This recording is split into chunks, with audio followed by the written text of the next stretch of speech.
This is the world's first television with 4 HDMI 2.1 ports. In fact, this display was so advanced when it was launched, we had to wait a further 18 months before consumer HDMI 2.1 source devices actually became available, so that we could finally verify the HDMI 2.1 capabilities of the television. I am of course talking about the LG C9 OLED, which was released in spring 2019, featuring 4 HDMI 2.1 ports with a full bandwidth of 48 gigabits per second, surpassing even the 40 gigabits per second bandwidth implemented on the subsequent CX and C1 OLED TVs. Over the years, I have had to borrow and return the LG C9 so many times for various videos on this YouTube channel, that eventually it was just more economical to buy one outright myself for long-term testing. But following the latest firmware update of 5.20.7 on my UK model, note that the last 2 digits of the firmware version may be different in your country,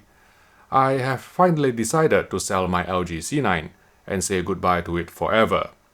No, not because firmware 5.20.7 was so bad it spoiled the TV, but because I expect this firmware update to be the last one to add useful features to the C9, so there's really no reason for me to hang on to the television anymore,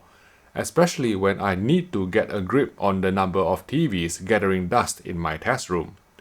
The first feature is the addition of a fine-tuned dark areas setting to mitigate the over-brightened near-black gamma in VRR mode, finally bringing the C9 up to speed with 2020's LG CX and 2021's LG C1 in this regard. Just like what we measured on the CX, a fine-tuned dark areas value of between -3 and -5 was sufficient to prevent near-blacks from looking washed out, without starting to crush shadow detail, although you may have to tweak this setting from game to game. Note that even though this fine-tuned dark areas setting appears to be applied to all HDMI inputs once adjusted, it's only active with VRR engaged, so you don't need to worry about the setting negatively affecting the near-black gamma of your 4K Ultra HD Blu-ray playback from another HDMI port.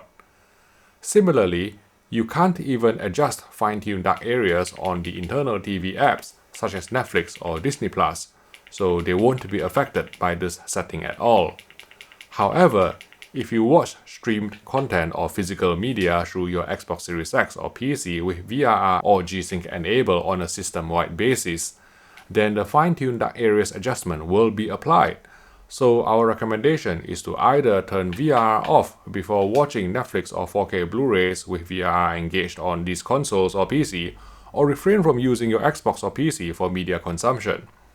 The second useful feature added to the LG C9 with firmware 5.20.7 is the ability to hide the no signal message with one press of the remote control button, so that when the television is receiving no video signal, a series of beautiful picture frame screensaver will be displayed without the intrusive no signal message floating around.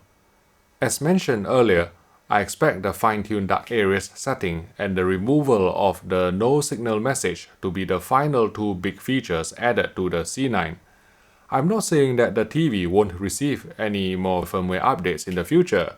but any firmware release from now on will be bug fixes or security updates, not to add new features. Another reason why I have held on to the LG C9 OLED is to take advantage of its 48 gigabits per second FRL capability to test the bandwidth of HDMI 2.1 cables by sending a 4K 120Hz 12-bit 444 video signal from an NVIDIA RTX 3090 graphics card. But once I get my hands on the new LG C2 OLED, which has reverted to full 48 gigabits per second HDMI 2.1 bandwidth, the C9 will become as redundant as a sunbed in a desert for my particular use case. For all you LG C9 owners out there, there's very little reason for you to get rid of your C9. At the end of the day, it is still an excellent TV even in 2022, especially for gaming, supporting 4K 120Hz, HDIG and G-Sync compatibility. It even trumps the LG C1 and CX in offering 48 gigabits per second bandwidth and DTS audio decoding. With their unofficial ways to add 120Hz flat frame insertion and AMD FreeSync support to the C9, the only key feature missing is 4K 120Hz Dolby Vision support, likely due to hardware limitations since its HDMI 2.1 functionality is granted by an extra switch chip, rather than being integrated into the main SoC like what's implemented on the C1 and CX. However, I genuinely don't think this is a deal breaker at all, considering that some games actually look worse in Dolby Vision than in HDR10, as I have demonstrated in this video here.